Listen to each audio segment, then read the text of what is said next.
Sage's Lifetime. Welcome. I'm James Lynch, perceptive reader or listener, and today I want to briefly talk about money. And I'm going to say it like it is money and your books, your ebooks. I'll never forget listening to some of the authors over the years who were just so popular that they were selling at least the copy books that they had, even for bulk sale prices. Now, imagine that bulk sale prices. So, for sure, they were selling at least more than one book. You see, even really into the thousands for them to set certain pricing and shipping rates, etc. Well, that's for the authors who really made it big. That's what I'm going to say. And the persons who are on the bestseller list. And yet, I still know of other authors that I listened to their documentaries and vlogs over the years that still, if you want to call it a decent affirmation, if you will, of people enjoying the stories that they were putting out, they still had, a small, medium fan club, even though, they didn't meet together. I just want to use the expression. They actually had people that still enjoyed their work enough that, hey, whatever book they put out there on these different platforms from Amazon and so forth, the persons just purchased them. They really did. They just purchased them. And yet, they had their other sources of income or just certain things that they did in their own businesses, etc. But they still took it upon themselves as a recommendation. It was a couple of people I heard talk about over the years that even if you have your own business, you should write yourself, your own book or what have you, for what reasons or what have you. I mentioned to you as well how the presidents, as you know, all have their own books, and then even within this century or the 2000s, and really I'm starting from the 1970s or 80s. It's like every president seemed to put their pen to paper, so to speak, of creating whatever type of book or autobiography that they wanted. Even if they had a person follow them around or what have you, and was just saying what they wanted them to say and put in that book. So, with that being said, let's get back to the subject of money. And this is, remember, called the Sage's Lifetimes.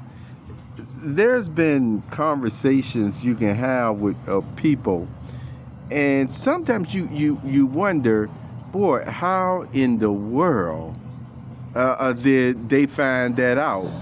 And then you may even say to them, you got to be kidding me. And the sages sometimes would just give you this look, and you knew that they were dead serious, even though they didn't even tell you how they knew, how they actually came about that information or what have you. Well, see, it's the same thing with money. There are some people, boy, especially again in the 70s, man, and even the 80s or what have you, some people tell you the way that they were always able to get what they needed, you see, when they needed it. The money in particular was just interesting. On the weekend, especially, when Friday, when everybody was getting paid from your working at the fast food restaurants, etc., regular restaurants. I'm talking about the everyday young folk just grabbing different jobs from here and there. Well, that's the way it was, even for persons who didn't necessarily have a W-2 form or what have you that they had to fill out. They were able to get money. And that money came from, again, appreciative services, whatever it is that they were offering.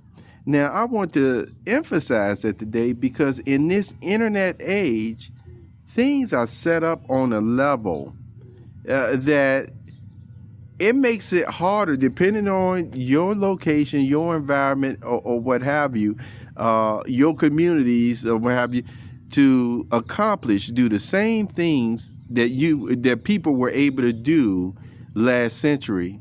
And it has made it difficult to make money on the fly as much as I mentioned, depending on who you are. Even there are some groups that if you belong to them, the reality is you belong to this certain group and the money just flows.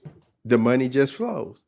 Now, when it comes to money as well and generosity, reciprocity on that level, there are some people you may have known from a young age that they were never stingy. I don't think people would call them stingy, but you didn't necessarily see them really go out their way to give anybody anything either.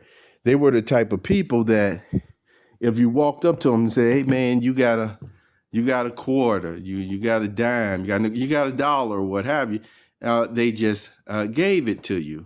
Remember, that was the type of environment, that was the atmosphere of the communities. I'm saying again from last century. Okay, well, some of those same people, the more they actually developed themselves, you see, their minds, they read spiritual books, they listened to spiritual teachers, they actually listened to different members who went to churches and things of that nature. Did you know then that association of those type of conversations caused those same persons who already, I guess you would say, will give you a dime if you need it or what have you if you ask for it. The motivation of the knowledge then that came upon them, I want to use that word like Paul would use, it compelled them naturally, though, then to start being even proactive, even in their generosity. You see, there are some persons that got to the point where no longer did you actually have to say, "Hey, man, you got a dime, you got a nickel, you got a quarter, you got a dollar."